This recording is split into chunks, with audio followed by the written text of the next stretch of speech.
Oh, boy, I tell you, it was still in pickings. Thanks, Audrey. Well, parents and grandparents, listen up now. New technology, as you know, is taking up more and more of our lives, not to mention the effect it's had on our children. It is everywhere you look. Computers, the internet, the Palm Pilots, the pagers, and cell phones on top of all of that. Our kids getting hooked. We're joined by Dr. Ellen Rome of the Cleveland Clinic, a pediatrician. And you're the head of adolescent medicine at the clinic? Yes, I am. Oh, so you know all about, what kids are going through today and what families are going through today. When does a parent know when a child is getting too deeply into technology and really getting hooked on all these things?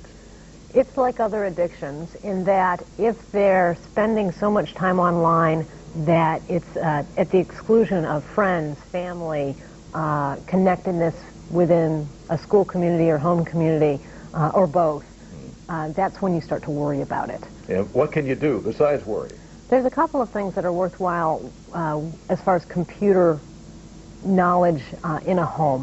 One, have your computer someplace in an open area, not in the kid's room, so that you can freely monitor what they're online discussing, and so that you don't get into the whole internet predator issue, which is a whole separate tack. Also, you want to make sure that they're not spending 10, 14 hours a day online, that they're actually connected with friends, not getting isolated, et cetera, et cetera.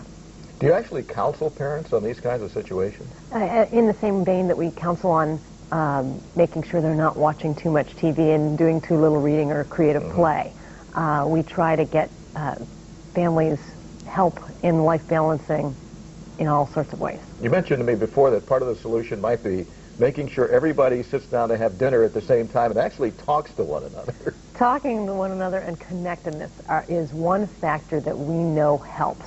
So, for instance, if the schedules of the family are so busy that mom's working the second shift and dad's not home or not in the living in the household, and the kids have a lot of free time on their own, makes internet and other areas where they can get connected, albeit impersonally, much more tempting. Yeah. Well, we presented this more or less as a child problem, a child having to spend too much time, wanting to spend too much time with all these technological gadgets. But it's also a parent problem, as parents and grandparents think, what's the matter with kids today? Why can't they be like we were, perfect in every way, Absolutely. as the song goes? Well, and again, if you look at modern societies, it's more the norm to have two parents working or a single parent home, and in order to keep up with everybody's schedules, there isn't a lot of downtime when families are connected.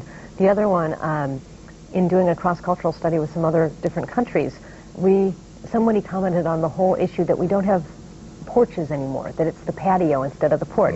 Everyone's behind, isolated in their own backyard, as far as instead of being in a community, open, having a chance to stroll down and talk to neighbors, et cetera, we're much more disjointed.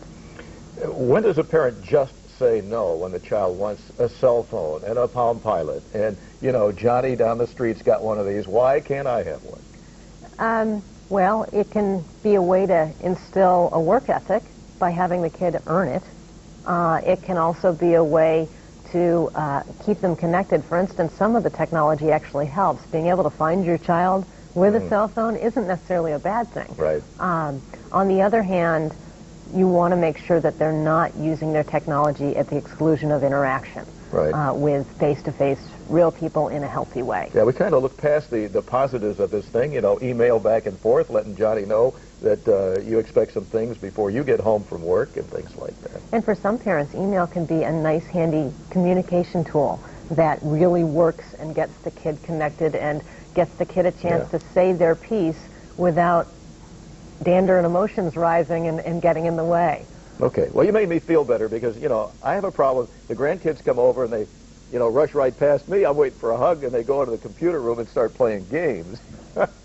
And you don't want them spending 8, 10, 12 hours on games on the computer. You want them actually thinking about kickball or doing some other play as well. All right.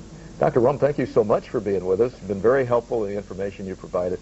Parents and grandparents, I'm sure, feel a lot better now in dealing with these new challenges of the new technological age. It's my pleasure to be here. Dr. Ellen Rome from the Cleveland Clinic, our guest here on Fox 8 News. And Kenny's coming up, talking about problems. He is living Life on the edge this morning, Kenny. That's right, O'Day. I tell you, the you things lying I down do, on the freaking ratings. Okay, we're out here at the Euclid skate park, and these guys are hanging 10. Trying not to hit Kenny. So, when we come back, I'm going to try some new tricks, so you guys stay with us. Yeah. Fox Family Health is brought to you in part by Davis Eye Center. Get ready for judgment.